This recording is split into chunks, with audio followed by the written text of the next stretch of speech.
Hello and welcome to the Headline Reviews. I am Godwin Sunday. And I am Adewale Olashuko. And I am the only female on the show, Chinatu Oji. And we are the only two males on Male supporting male. Exactly. It's good to have you both here on the show this morning as we look through all the headlines that have been making the news on our national dailies in Nigeria. Wale, it's good to have you on the show. We are twinning, did you notice that? Exactly, the red We color. always do it, Chinatu. Yeah, but I think it's one is a little dark. Wale, don't compare, just give it to us. We always do this, Wale. We always twinning, give it to us. Exactly. I know, and I understand you were on the streets yesterday to cover the protest that was going on with the Labour Congress and some other groups talking about the tariff hike in electricity in Nigeria, and we've seen what they spoke about, how very important it is. Wale, well, on the field yesterday, we got to find out from the Nigerian Labour Congress, even from Joe Ajero himself, some of the discomfort that the Nigerian Electricity Regulatory Commission has placed in Nigeria. And he was not taking it as a labor matter, he was taking like a fight for the Nigerian masses. I saw Nigerians troop out in mass yesterday to speak up against the tariff hike. I thought for once that the federal government said they were going to reverse some of these, and I thought there was a court injunction that said that those things have been reversed. I never knew that it was still there when the ban why, according to Chinatu. It was still, so we need to ask salient questions that what happens to obedience to the rule of law in this country? What happens to when government give policies and the same government agencies can also follow through to ensure that there's implementation? It's a challenge, Wale. It is a challenge, and Chinatu, before bringing you in, I think that's where we should start off the conversation this morning with the Punch newspaper.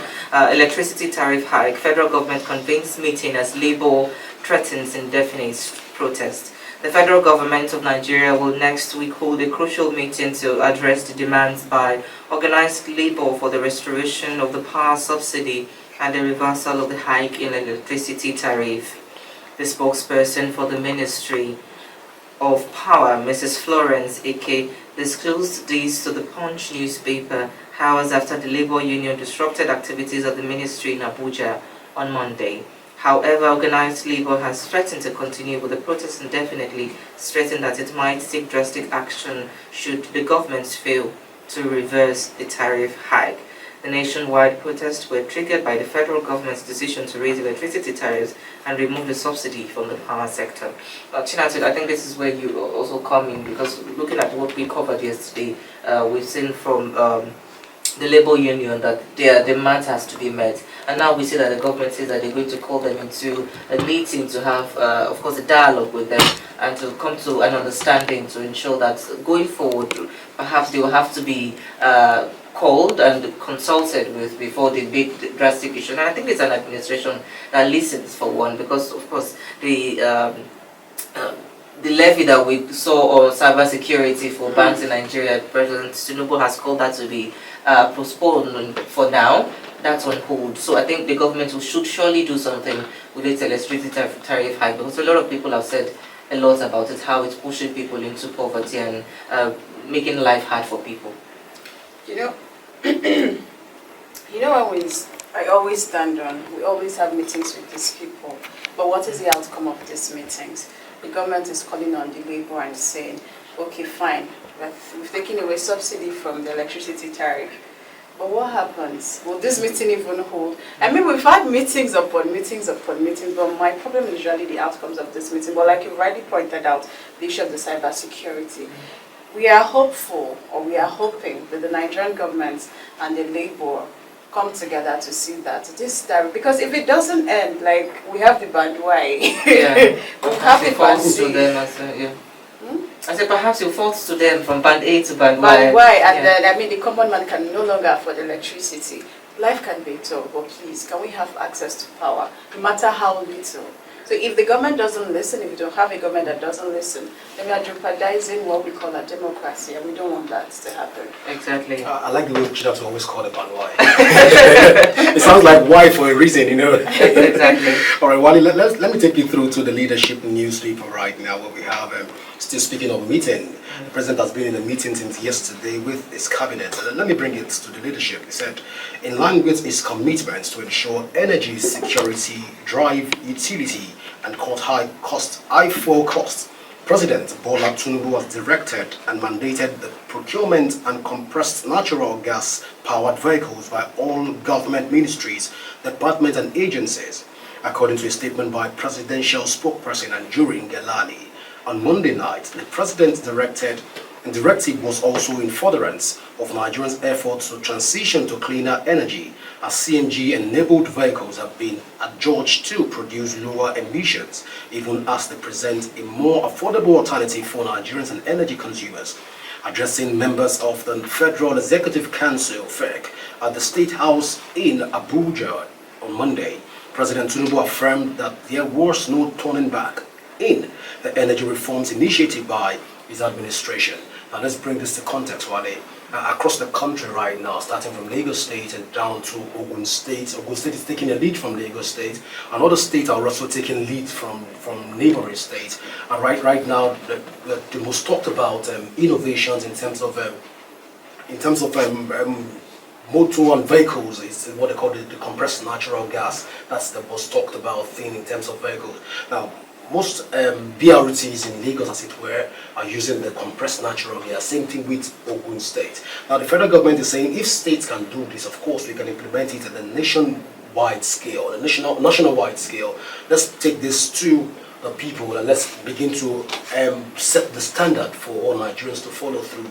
And of course, if you ask me, I think this is the right step in the right direction for the president to affirm that every ministry, agencies, and parastatals of government must use CNG vehicles. Now, if we're doing, my only fear right now is that if we're saying that all ministries, agency, won't this also force the price of CNG to also go up, to skyrocket? That's my fear right now, because those are people that are using CNG without any form of torsions or contortions.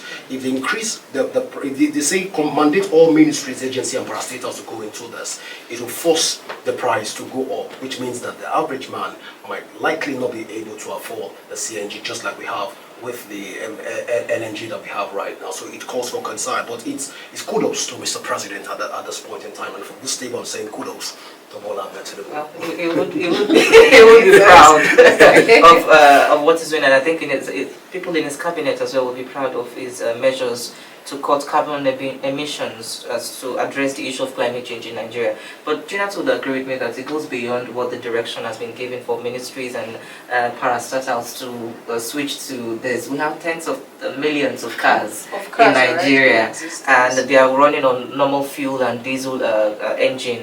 I think that's a concern for us to look into, to ensure that the prices of this CNG does not go up. But also I think it goes beyond, and Chinatu will agree with me, it goes beyond just having ministries and parastatals to switch into CNG powered motors. We have tens of millions of cars in Nigeria owned by the ordinary people, and this is still run on diesel and also petrol engine in the country. So I think, of course, this is a good intervention that is going to cut carbon emission and all of that, but we need more intervention. For instance, if we can have like people like some vehicles, the company itself, we can have the production of vehicles that can work for that in Nigeria. I think that would cut the cost in some ways, and people will be able to afford vehicles that can be able to run on CNG. So I think they have to look forward to different interventions to make sure that they make it balanced. On a normal level, like Wale has pointed, CNG vehicles are supposed to be very cost effective. I mean, everybody should be able to afford it. But the reality is we're in Nigeria. So if we are in Nigeria, we have to make things work for Nigerians. And how do we start? We have to ensure that we domesticate these things. We have Innocent Company here in Nigeria. What is Innocent now producing? So rather than make vehicles that run with normal diesels and fuels, can we now start using the CNG?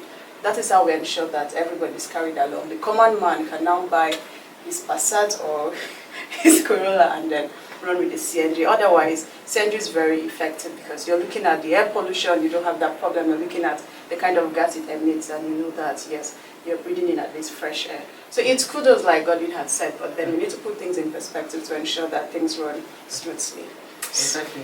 Yeah, exactly. We have to run through the next headline now. which is the nation, where we have the First Lady adopting education as focus of We Are Equal campaign in Nigeria. The First Lady, Senator Oluremi Tinubu, has said she chose education as the focus of the We Are Equal campaign of the Organization of African First Leaders for Development, OAFLAD, in Nigeria. Mrs. Tinubu said this in her address at the launch of the OAFLAD's We Are Equal campaign at the State House yesterday in Abuja. A statement by her Senior Special Assistant on Media, Busola Kukoyi, said the First Lady was joined by other members of the OAFLAD to restate the need for collective action towards gender equity and closing the gap through the We Are Equal campaign.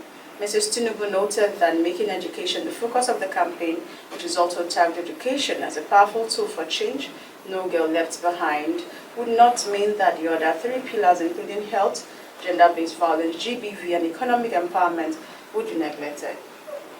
I'm not even surprised that the First Lady is putting this at the forefront. I mean, who wouldn't? Because first of all, you're the first figure when it comes to women affairs. You're the person that girls and young women look up to. So seeing her flaunt this and run with this is just an encouragement to other young women and girls out there.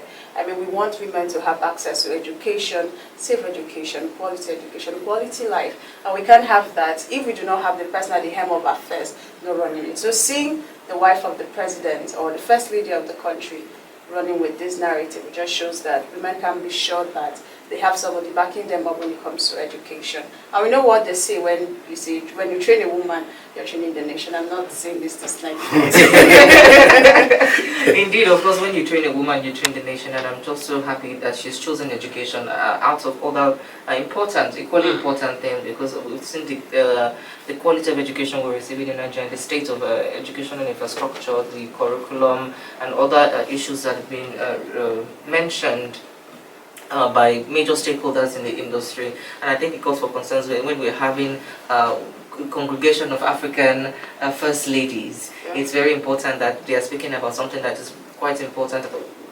Although we understand that they are not in the helm of power, they have somebody that is very close to them, which are their husbands. They are in the helm of power, and in some ways or another, they have influence which they can always push forward. So I look forward to the interventions that would come out of it. Definitely, while we look forward to the interventions that will come out of it, I wanted to go to another dimension of this story, but you already taken the word out of my mouth. I have somebody that is closer to me.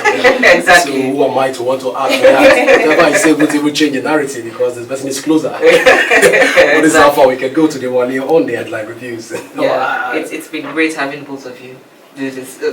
The house is full today. When you have female conversation, I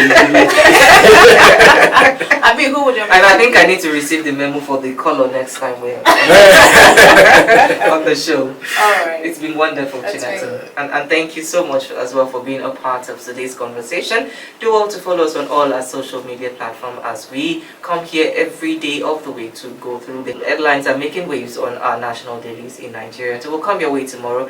Do follow us on our social media platforms and comment, like, share, and join the conversation. My name is Adewale Lashopo.